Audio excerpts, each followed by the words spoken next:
आज यहाँ हम लोग यमुना छठ घाट पर आए हुए हैं और डॉक्टर राधा गुप्ता के नेतृत्व में और इंदु बंसल जी के नेतृत्व में यहाँ बहुत सारे महिलाएं और पुरुष आए हैं। यमुना जी की आरती किए, भंडारा किए, यज्ञ हवन किए। इन सब का क्या उद्देश्य था बंसल जी? हमारे सनातन शाश्वत हिंदू धर्म के जिसके कलयुगी शक्तियों ने और हमारे देश के गद्दारों ने 3.5 पैर काट दिए हैं, आधा पैर शेष रहा है, पुनः पूर्ण प्रतिष्ठा के साथ हमारा सनातन धर्म पूरे विश्व में स्थापित हो और हिंदू धर्म का बिल्कुल पूरे हमने शास्त्रों पुराणों में पढ़ा है कि कल की भगवान जी का अवतार होगा जब अत्याचार बढ़ेगा। आप हम लोगों के लिए कल की भगवान का अवतार हो चुका है, सिर्फ प्राकट्य शेष है। जैसे भक्त प्रहलाद जब श्री हरि नारायण की पूजा कर रहे थे तो उनके पिता उनको बार बार घोर अत्याचार उनके ऊपर कर रहे थे, बड़े बड़े संकटों में डाल रहे थे। प्रति पल श्री हरि नारायण उन्हें गोद में लेकर बचाते थे। तो प्रहलाद के लिए श्री हरि नारायण हर पल थे। ये दुनिया ने तब माना जब खंबा फटा और नरसिंह अवतार हुआ।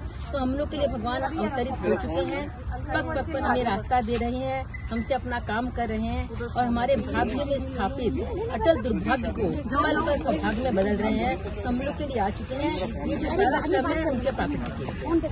चलिए, आप संतों के सारे गुण परमात्मा की कृपा से आप में हैं और उसी संत परंपरा का आप निर्वाह कर रहे हैं। डॉक्टर आभा गुप्ता जी, तो इनकी प्रेरणा कहाँ से मिली और इस समाज के लिए किस प्रकार से लाभदायक है, फायदेमंद है? कल के भगवान को तो बहुत सालों से मान रहे हैं, लेकिन यमुना जी के तट पर प्रेरणा हमें हमारी एक फाउंडेशन है, ब्लू ब्रेन फाउंडेशन, उसके साथ हमने यमुना सफाई मिशन जो है वो शुरू किया था। और फिर हम तो सारे भगवान के भक्त हैं कल्की जी के, तो हमने सोचा यमुना सफाई के साथ में हम कल्की भगवान का हवन करें। और मैं देसी गौ माता के और पंचगव्यों पे कार्य करती हूँ। तो अभी आपने देखा भी होगा कि हमने पंचगव्य के दियों से अपनी यमुना जी की आरती की।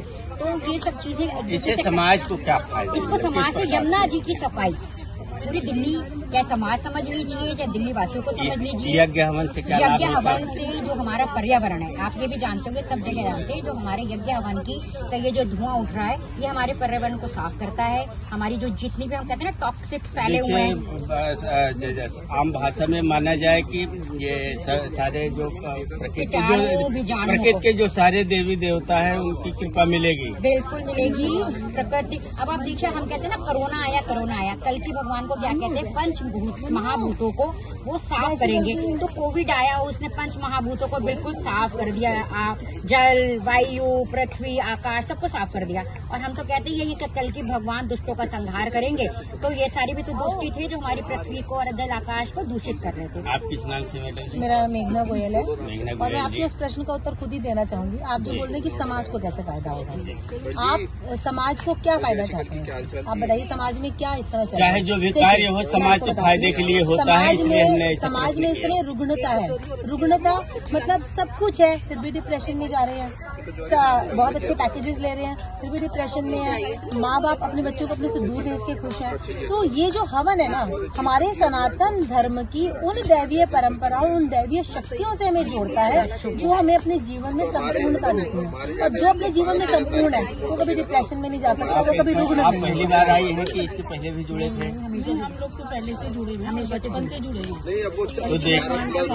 तो देखिए, यहाँ छठ घाट पर बहुत सारे संत महापुरुष आते हैं। उन्हीं संत महापुरुषों में ये महिलाओं की एक समूह है जिसमें पुरुष भी हैं।